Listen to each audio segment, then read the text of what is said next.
So let's go get my book. Here's my book, 5D Consciousness Activations. It activates your higher consciousness. And I co-wrote this with my alien star family friends. Here's the 15-dimensional time matrix. As mentioned in previous videos, we have only been told, taught, and shown about these 3 lower dimensions. We are typically in this physical 3rd dimensional reality.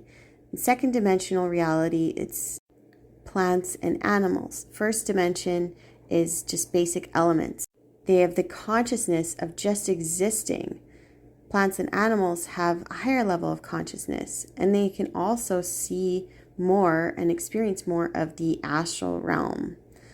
Whereas in 3rd dimension, because of our programming and also we're so hyper-focused in the physical reality, we often negate this 4th dimension and other higher dimensions.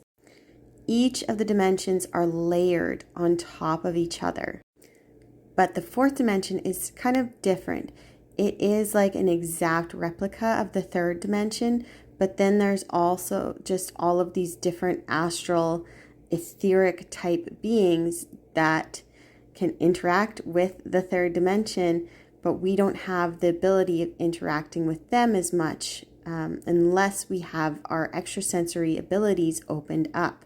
Typically, what you find in the 4th dimension, there are demons, there are parasitic type beings, there's reptilians, there are certain types of gray aliens, certain type of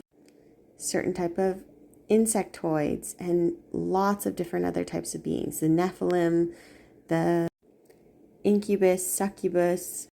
There's also lots of portal systems between the different dimensions and subdimensions and densities as well. And these 4D and below are very, very dualistic realms, meaning that there's really intense positive to it and also very intense negative sides to it. Whereas 5D is rising above the duality. There's much higher vibration in this realm, which the 4D type beings, those etheric, demonic entities and all that, they're not capable of rising into the higher states of being. It's just not possible for them. Also, they don't have a God spark like we do. Humans are light beings that have a direct connection to God source. Whereas 4D beings, they're parasitic. They don't have a choice. They have to feed off of something else. And light beings that are completely unaware of how entities and other types of aliens and beings function, they often get preyed on the most because of they're just not aware. They don't have that awareness yet. So it's key for all of humanity, every human, to become familiar with the different dimensions and the different types of beings that reside in all of them. So if you look at demons here, these are extremely low vibrational entities that work very much closely with the devil and like the worst of the worst.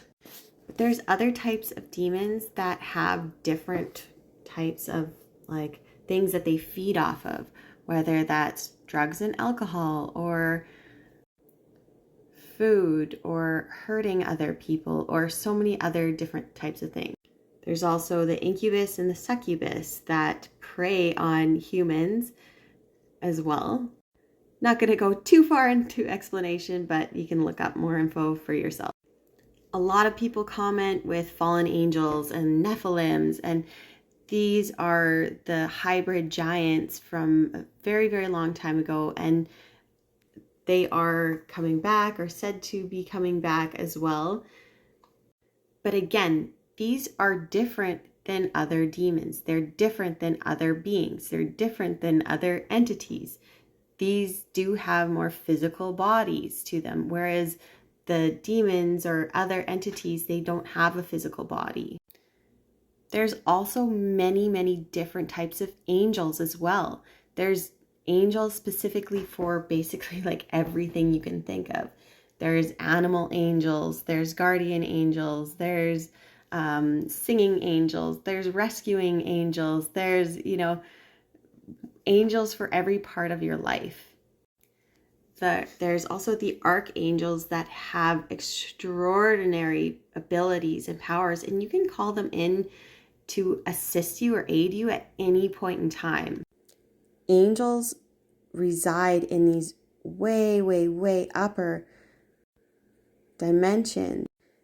And depending on the level of angel that they are, they're going to come to you, if you ask for it. They can't just come help you without you initiating it. And same with the negative malevolent entities. They can't necessarily just attach on to you unless they basically trick you or you allow them to. So it's so important to know who you're interacting with and being open or closed off to specific types of beings. There's also spirits and ghosts and things that us humans actually create. Humans, we have so many more abilities than we could even imagine. And we have the ability of creating our own entities that feed off of us, feed off of our sadness. I've seen some. My sister had one. It had tiny little yellow eyes, and it was kind of like the slug that would just roam around her roof, and it was feeding off of her sadness and her depression. And there's just beings that get stuck here. They have unfinished business. And again, these beings don't have a physical body. They're in the fourth dimension or sub-levels of the fourth dimension as well. Now, if we switch over to reptilians, which many humans would consider them to be an alien. But what is an alien? A non-human or a being that's not from this planet? Well, the truth is that reptilians were actually on Earth first. They were the first conscious sentient race that came here. And they have a big role in creating humanity as we know it. And we share DNA with them. Look at this reptilian brainstem. They're not even hiding this. These beings are physical in the third dimension, but they also have fourth dimension abilities opened up. But they cannot go into the fifth dimension unless they have ascended and raised their vibration high enough. But even certain reptilians try and do that, and they just transmute back into source. There are really benevolent, loving reptilians, and there are very, very negative, evil reptilians that do work with demonic entities that are non-physical. So often these beings just get clumped all together, and everyone just most of these people commenting assume that these are just demons, when in fact they're very different than demons. Some of them might have the same agenda as a demon, like to feed off of humans, but there are some, these are physical beings that are just trying to get by. They're trying to survive too. And what's a cool fact about them is they actually breastfeed their babies. The females breastfeed, which, again, that makes them so similar to us. There are the gray ETs. There's so many different types of these beings. And again, some of them are benevolent, some of them are malevolent, and some are right in the middle and they don't care. They're just doing their thing and they're not here to hurt us or help us. But there's a lot of different types. There's the EBEs. These ones are the biological entities that are just created and they're like little worker robots. There's clones, and they've been cloning people since, probably since the 30s, but even here it's been put out in the early 2000s that they're cloning babies. There's also the tall white, Pleiadians, Sirians, Arcturians, whom I love so much, Lyran beings, Clarions, Blue Avians, Venusians, Valiant Thors often mentioned, Orthon. Humanity is about to become galactic citizens, and it is so crucial for us not to lump all these other beings into demons, please. Let's get to know ourselves and all of our star family and our enemies too. See you on the next video.